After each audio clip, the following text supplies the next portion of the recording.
Student हैं जो कि एमपी से हैं, जिनका सिविल कोर्ट झारखंड जो कि हाई कोर्ट इंटरव्यू कंडक्ट कर रहा है इंग्लिश स्टेनोग्राफर के लिए, जिनका कि दोपहर में इंटरव्यू है, वो मॉक इंटरव्यू देने जा रही है। आज के मॉक से मैंने स्टेनो भी ऐड किया है, डिक्टेशन, क्योंकि वहाँ पर वो लेके चेक करेंगे, तो इन पे भी ध्यान देना है। बाकी मॉक आप चैनल पे सुन रहे हैं।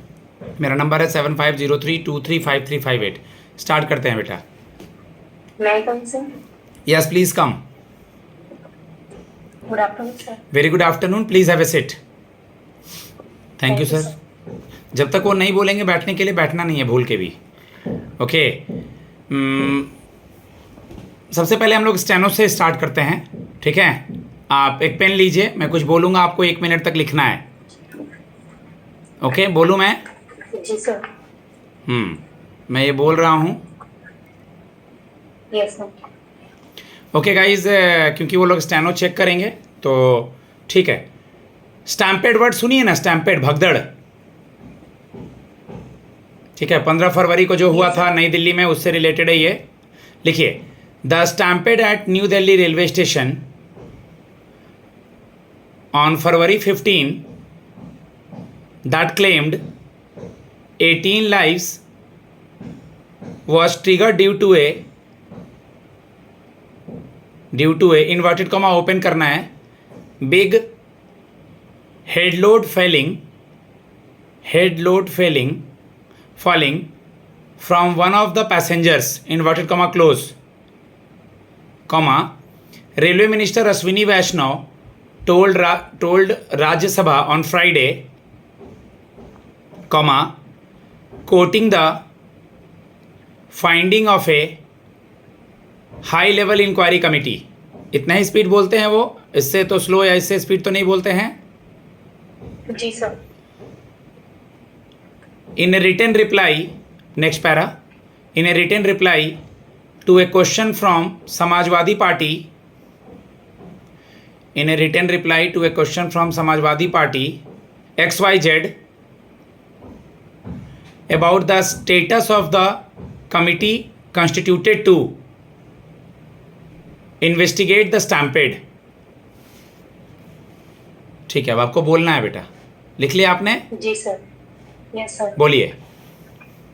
The stampede at New railway station on February 15 that claimed 18 lives was triggered due to a inverted comma big head load falling from one of the passenger, inverted comma close, comma, railway minister Ashwini Vaishnaw told Railway Rajya Sabha on Friday, comma, quoting the finding of a high-level inquiry committee, full stop, para, in a written reply to a question from Samajwadi Party XYZ about the status of the committee constituted to investigate the stampede. Very good, very good. Thank you, sir. Tell me something about the work profile of English stenographer. Be cool and calm with the smiley face. जी sir. Sir, stenographer का work होता है, जो भी हमारे honourable जजेस, presiding officers होते हैं, उनके द्वारा जो भी डिक्टेशन दी जाती है, उसको डिक्टेशन को अपनी शॉर्ट एंड लैंग्वेज में लिख के फिर उसे उनकी लैंग्वेज में ट्रांसक्राइब करके देना होता है। और जो भी ड्राफ्टिंग और ऑफिशियल से रिलेटेड जो भी ड्राफ्टिंग वगैरह होती है, उसको लेटर फॉर्मेट में प्रॉपर उसको ट्रांसक्राइब करना होता है। और सर, जो ऑफिस से रिलेटेड जो भी फाइलिंग का वर्क होता है, उसको मैनेज करना होता है। Good, very good. As you are moving from your state to other state, so how will you manage? आप कैसे मैनेज करेंगी दूसरे स्टेट में बेटा?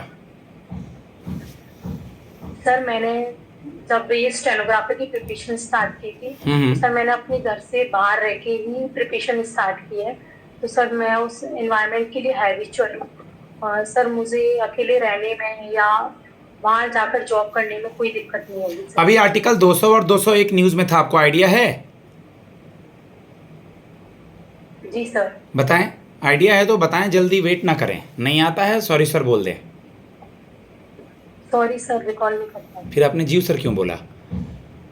सर, आर्टिकल 143 क्या है? आर्टिकल 143। सर, आर्टिकल 143 में राष्ट्रपति सर्वोच्च न्यायालय से परामर्श हेतु अपनी मतलब परामर्श ले सकता है, ऐसा दिया हुआ है sir article 143। Okay, Amit Shah ने हाल ही में, हमारे होम मिनिस्टर ने री इंट्रोड्यूस किया था 3 क्रिमिनल लॉज, नाम पता है उसके? Yes sir. बताएं। सर जो 3 ये क्रिमिनल लॉज है, पहला था आईपीएस जिसका नाम बदलकर भारतीय न्याय संहिता रख दिया गया है। सेकंड था कोड ऑफ क्रिमिनल प्रोसीजर जिसका नाम बदलकर भारतीय नागरिक सुरक्षा अधिनियम कर दिया गया है। और सर तीसरा था इंडियन एविडेंस एक्ट जिसका नाम बदलकर भारतीय साक्ष्य अधिनियम संहिता कर दिया गया। आपने अपना ग्रेजुएशन कब पूरा किया? सर मैंने अपना ग्रेजुएशन 2016 में कंप्लीट किया सर। 2016 में कंप्लीट किया। इतना समय आपको लग गया, इसके पीछे क्या रीज़न है? अब तक जॉब क्यों नहीं हुआ? सर इस ड्यूरेशन मैंने काफ़ी सारे एग्जाम्स दिए जिसमें किसी वजह से रह गया। और सर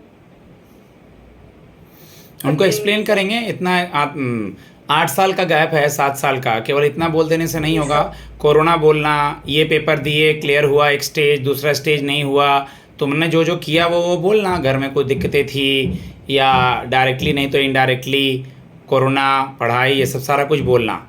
रीड वर्ड्स याद हैं? Yes sir. बताएं 5 रीड वर्ड का नाम। Sir mandamus, habeas corpus, certiorari, prohibition, quo warranto. Meaning पता है पांचों का? Sir yes sir. Sir habeas corpus means होता है बंदी प्रत्यक्षीकरण, जिसका मीन्स होता है सर, और जिसमें किसी भी मतलब जो किसी भी अधिकारी द्वारा मतलब जो पुलिस प्रशासन होता है उसको 24 आवर्स से ज़्यादा वो उसको कस्टडी में नहीं रख सकता है, उसको कोर्ट के सामने उसको प्रेजेंट करना होता है सर। ठीक। तो क्यूरेंटो का मतलब होता है कि हम किसी भी प्रशासनिक अधिकारी है उससे यह पूछ सकते हैं कि आप जिस गवर्नमेंट अथॉरिटी को सर जिस संपत्ति को आप होल्ड कर रहे हैं किस अधिकार से कर रहे हैं सर। सर प्रोहिबिशन मतलब होता है कोई भी ऐसी रिट जारी करने से रोक सकते हैं जो किसी को लगता है कि ये अवैध है। और सर सर्टिवरारी किसी भी डिसीजन पर हम उस पर द्वारा कोई एक्शन ले सकते हैं। और सर मैंडामस सर ये भी एक गवर्नमेंट ऑफिशियल से रिलेटेड है जिसमें हम किसी भी ऑफिसर्स को ये पूछ सकते हैं कि आप इस पद पर किस पर्पस से होल्ड किया सर, ऐसा ही। ओके, आप में क्या क्वालिटी है? आज बहुत सारे बच्चे इंटरव्यू के लिए आए हैं, हम आप ही को क्यों सेलेक्ट करें? सर मैं बहुत हार्ड वर्किंग और पेशेंट वाली पर्सन हूँ सर। मैं और अपनी जॉब से रिलेटेड जो भी रिस्पॉन्सिबिलिटीज है उसको बहुत अच्छे से उसका निर्वहन करूँगी। ठीक है। अपने स्टेट से दूसरे स्टेट में आप आ रही हैं, यहाँ का रहन सहन सब कुछ थोड़ा सा अलग है, कैसे मैनेज करेंगी? सर हो जाएगा सर, क्योंकि जब जॉब करना है तो सर ये तो डिसाइडेड है कि हमें वहाँ के जो भी टर्म्स एंड कंडीशंस हैं उनको फॉलो करना पड़ेगा, उस एनवायरनमेंट में रहना पड़ेगा। और सर ये हमारी रिस्पॉन्सिबिलिटीज बनती है कि हमें हर एनवायरनमेंट में रहकर और वर्क और अपनी लाइफ स्टाइल को मैनेज करना चाहिए। बिल्कुल ऐसे ही बोलेंगे और समझा के बोलेंगे कि यहाँ आके रह सकते हैं, खाना बनाना आता है, अभी भी घर से दूर रह के पढ़ रही हूँ, ये सभी रियल एग्जाम्पल दो ना। अभी हमारे उपराष्ट्रपति कौन है, वाइस प्रेसिडेंट? सर अभी उन्होंने कुछ टाइम पहले रिजाइन दे दिया है, जो जिनका नाम ऑनरेबल श्री जगदीप धनखड़ जी है। ओके, आपके यहाँ के एग्रीकल्चर मिनिस्टर हैं इंडिया में, कोई कैबिनेट मिनिस्टर, क्या नाम है उनका? जी सर। इतना टाइम नहीं, mister Shivraj Singh Chouhan. Last question, yes, हमारे लॉ मिनिस्टर कौन है? लॉ मिनिस्टर कौन है और पहले चीफ जस्टिस ऑफ इंडिया कौन थे? Sir first chief justice of India honourable chief justice Shri Hiralal ji. मुझे पता नहीं, आप बताइए, मुझसे पूछ रही हैं कि बता रही हैं। लॉ मिनिस्टर कौन है? जी sir. Sir law minister mister Arjun Ram Meghwal. ठीक है गाइज, मैं अपने स्टूडेंट को फीडबैक देता हूँ, तकरीबन 10 मिनट के करीब होने वाला है। ओके, मॉक सुने, चीज़ों को रिवाइज करें। मेरा नंबर है 7503235358, आप लोग इससे कांटेक्ट कर सकते हैं। धन्यवाद।